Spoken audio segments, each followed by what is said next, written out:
Les invités du Cercle Pierre d'Or, l'excellence immobilière. Ces professionnels construisent l'immobilier d'aujourd'hui et de demain. Rencontre avec des femmes et des hommes remarquables.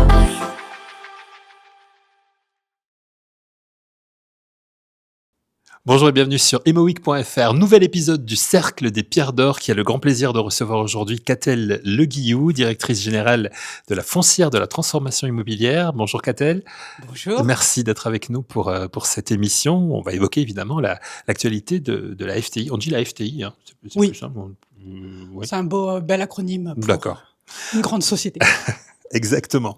Presque 3 ans que vous êtes à la tête de la Foncière de la Transformation Immobilière. Quel bilan vous tirez, Catel, des chantiers engagés et quels sont vos grands axes de travail pour la suite ?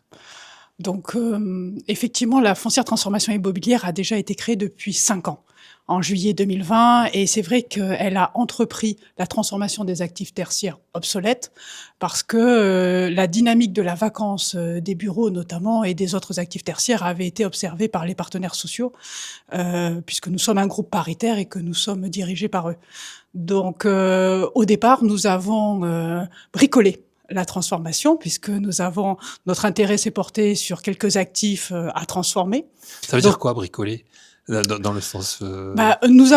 C'est un métier nouveau, la transformation. Jusqu'alors, nous avons su produire du neuf, du logement neuf, du bureau tertiaire neuf.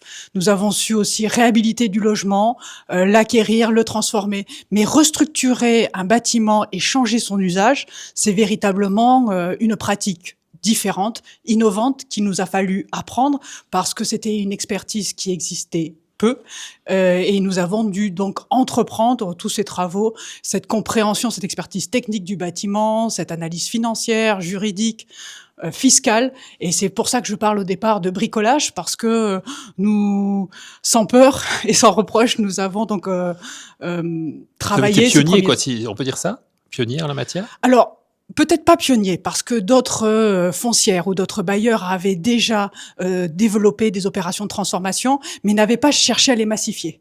Nous avons voulu entreprendre des opérations de transformation et dans un but de massification, c'est-à-dire de trouver des solutions que nous pouvons appliquer à d'autres types d'actifs, que nous pouvons partager avec la filière pour que la filière puisse s'organiser et à son tour travailler ces opérations de transformation et plus souvent trouver des solutions à ces restructurations.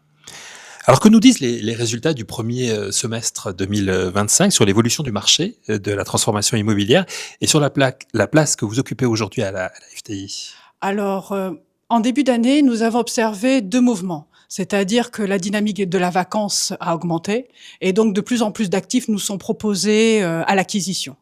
Il y a néanmoins 2 mouvements. Un mouvement en Île-de-France, avec un marché du bureau assez financiarisé et avec un certain type d'arbitrage en fonction du véhicule dans lequel l'actif est détenu, savoir s'il doit être arbitré, pas arbitré, mais il y a véritablement une recherche de définir une valeur de ces actifs vides, tout en espérant toujours en créer, parce qu'un actif vide, on pourrait se dire que ça ne vaut plus grand-chose, ouais. Ça coûte plus que ça ne rapporte, donc la valeur est faible, et pour autant on nous demande donc de définir une valeur donc née d'un programme à dominante résidentielle. Ça, c'est en Île-de-France. Et plutôt en région, nous sommes avec un marché privé, mais détenu par des propriétaires exploitants, qui, eux, ont un appareil industriel, et l'immobilier fait partie de cette démarche industrielle qu'ils affectent un petit peu différemment. Et donc, ils n'ont pas les mêmes arbitrages. Souvent, ce sont des temps plus longs, et ce sont parfois l'Île-de-France est au plus haut, la région regarde ce qui se passe en Île-de-France et ensuite réagit. On constate aujourd'hui beaucoup d'activités en Île-de-France, un petit peu moins en région, mais quelques frémissements se font sentir maintenant fin juin, début juillet. Donc c'est l'Île-de-France d'abord, on va dire, qui axe le développement et les régions suivent ensuite. Exactement. Et nous constatons aussi une baisse de la charge foncière. La charge foncière, c'est le prix d'acquisition de l'actif, c'est son prix net vendeur plus son coût de portage. Et là, nous constatons encore des charges foncières à la baisse. Les élus nous réclament aussi plus de logements gérés que de logements familiaux. Et ça, c'est une dynamique qui s'était déjà fait connaître en 2024 et qu'en 2025, qui est encouragée encore. Donc, plus de recherche de logements qu'on appelle gérés. Ouais. Ça, c'est la deuxième tendance. Et puis, aujourd'hui, il y a quand même des acteurs de la promotion qui sont durement impactés par la difficulté à commercialiser de l'accession. Et nous qui avions quand même beaucoup de mixité programmatique avec de l'accession, avec de l'intermédiaire, avec du logement social, on est obligés tous ensemble de revoir les programmations pour que le projet se concrétise malgré l'absence de commercialisation. À partir de cela, à partir de cette analyse, quelle zone ou typologie d'actifs vous observez avec le plus d'intérêt aujourd'hui ? Aujourd'hui, nous avons travaillé principalement les bureaux, la transformation de bureaux vides. Pour autant, En logement. En logement, tout à fait, à chaque fois. Néanmoins, nous avons aussi travaillé avec d'autres bailleurs ou des promoteurs, des anciens garages, des anciennes cliniques, des anciennes écoles que nous sommes appelés à transformer ou à transformer pour une part et à déconstruire, reconstruire pour une autre part, parce que souvent nous avons une perte de surface et de ratio surface habitable du projet par rapport à SDP de l'existant, qui fait qu'il y a une rentabilité économique du projet qui est un peu difficile à atteindre et qu'on a parfois besoin de déconstruire et reconstruire pour pouvoir densifier et retrouver un peu d'équilibre économique. Voilà. Et donc, tous les actifs tertiaires nous intéressent, mais aujourd'hui, il nous est adressé principalement du bureau. Pouvez-vous nous partager un ou deux exemples de projets en cours, de projets emblématiques ou réalisés ou livrés récemment ? Alors, notre première livraison est à Suresnes, avenue Rouget de Lille. C'est une opération en résidence étudiante sociale qui doit totaliser environ 127 logements que nous avons réalisé avec l'entreprise Bafi Promotion et le bailleur, c'est Logirep. Le gestionnaire sera Arpège. Et nous en sommes très fiers parce que c'est une opération qui a obtenu un permis très rapidement. Et dès que nous avons réitéré le bail à construction, puisque nous procédons par bail à construction, nous sur la partie logement social intermédiaire, nous la démembrons, les travaux ont tout de suite débuté. Et ils ont débuté et ont été réalisés dans un délai désormais record de 18 mois. Et oui. Voilà. Oui, et alors qu'aujourd'hui, on remarque aussi, c'est une des questions que vous m'avez posées au démarrage, savoir quelles sont les tendances qu'on observe aujourd'hui. On observe aussi des retards calendaires sur les phases conception et sur la phase réalisation.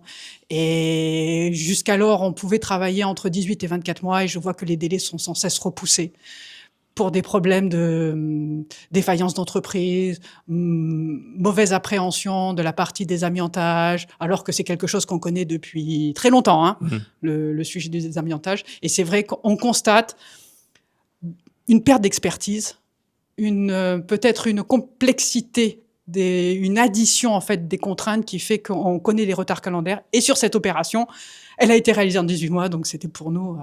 Donc ça veut dire que c'est, voilà, oui, bien, effectivement, mais ça veut dire que c'est possible du coup. Oui, c'est toujours possible, mais c'est vrai que ça nécessite beaucoup d'anticipation, que l'ensemble des diagnostics puissent être réalisés très vite, au mieux, le plus complet possible, parce que ça permet aux bureaux d'études, aux architectes, aux entreprises de bien connaître l'immeuble au démarrage et d'anticiper les travaux comme il le faut. Donc voilà, un record détenu par la FTI à battre maintenant. Comment est-ce que vous conjuguez à la FTI vos exigences de durabilité, de production de logements abordables, vos contraintes techniques aussi liées à la reconversion d'actifs obsolètes ? Le groupe Action Logement a pris des engagements au niveau environnemental qui sont assez proches de tout ce qui peut être indicateur ESG, taxonomie. Et comme Action Logement a aussi, au-delà d'une activité de foncière de logement, une activité qui est liée à la perception de la participation des employeurs à l'effort de construction et finance en contrepartie auprès des particuliers, mais aussi des personnes morales, des opérations de transformation, des opérations de réhabilitation, de financement, elle a des exigences en termes effectivement réglementaires sur la performance thermique, sur la performance énergétique des bâtiments. Après, nous sommes pragmatiques, parce que l'idée, c'est quand même de mettre à l'habitation des logements pour des gens. Donc, quand vous avez un immeuble qui n'a pas été conçu pour un usage, qui est totalement transformé, on va essayer évidemment d'avoir des niveaux de standards environnementaux élevés. Pour autant, il faut choisir des standards accessibles qui vont permettre la réalisation économique du projet. Donc, c'est vrai qu'on va essayer d'améliorer à chaque fois la performance, notamment énergétique, pour pour les charges des locataires, la maîtrise des charges de nos locataires, mais nous allons aussi être pragmatiques. Vers quel type d'actifs, vous avez un petit peu répondu à la question déjà, mais je vous la repose, vers quel type d'actifs, de montage ou de partenariat le marché de la transformation urbaine et immobilière semble se diriger aujourd'hui? Vous avez évoqué la reconversion évidemment tertiaire. Oui, il se dirige vers la reconversion tertiaire, mais il va changer aussi une pratique qui est le désilotage. Le désilotage de l'ensemble de l'immobilier. Immobilier tertiaire, immobilier résidentiel. Il va nous obliger quand même à aller vers des évolutions réglementaires ou à avoir une méthode de travail plus proche les uns des autres. On a essayé d'améliorer le confort et on a spécialisé l'immobilier tertiaire comme on l'a fait pour le logement. Il va falloir quand même les rejoindre parce que souvent, dans un immeuble, on s'aperçoit que la mixité d'usage est ce qui est recherché par les riverains et par les habitants. Donc ça, c'est une pratique qui va changer et qui est nécessaire pour que la transformation se massifie. Après, ce qu'il va falloir faire aussi, c'est être un peu plus transparent entre nous, les opérateurs du logement immobilier, parce que il nous faut travailler à bilan ouvert.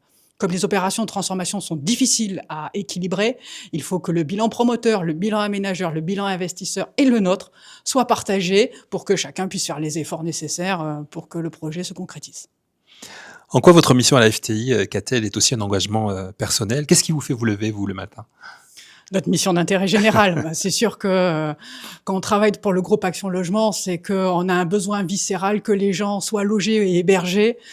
Pour nous, il est insupportable de savoir que des gens sont soit sans toit, soit pas hébergés dans des conditions optimales qui favorisent aussi le progrès d'une société.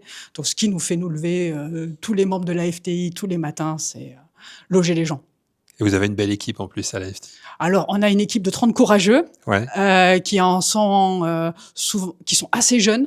Et je pense que la moyenne d'âge est d'une 30aine d'années. Vous avez le dinosaure face à vous. Oui, ça va. Si c'est vous le dinosaure, oui, effectivement, c'est une équipe très jeune.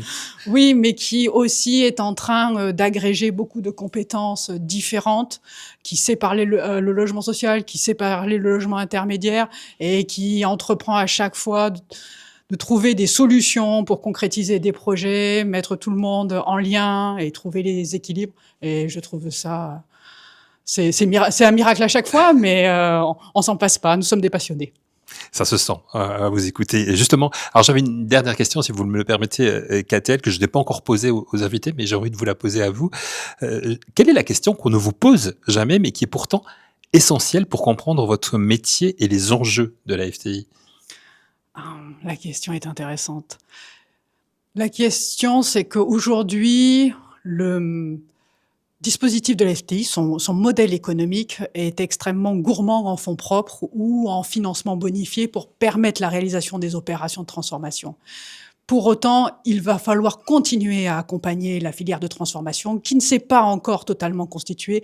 Les architectes apprennent désormais la restructuration, les bureaux d'études se parlent entre eux, les entreprises cherchent des solutions, les fournisseurs sont en train aussi de breveter des solutions. Donc tout ça, la filière n'est pas encore constituée, elle n'a pas encore assez réalisé d'opérations de transformation pour capitaliser.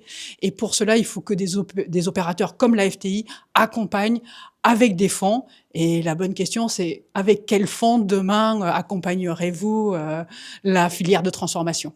Et c'est quelque chose que nous travaillons donc avec le groupe, avec la directrice du groupe Nadia Bouillet, mais aussi avec d'autres investisseurs paritaires ou des gens qui ont comme nous des missions d'intérêt général pour trouver les fonds et accompagner au mieux demain la réussite de cette filière. Nadia Bouillet, que vous évoquez, qui sera très bientôt aussi à ce même micro à votre place, Catel. Merci beaucoup d'avoir accepté notre invitation et merci beaucoup pour votre expertise. C'était un plaisir de vous avoir au micro de IMO Week. Merci à vous d'avoir suivi cette émission que vous retrouvez très prochainement sur imoweek.fr.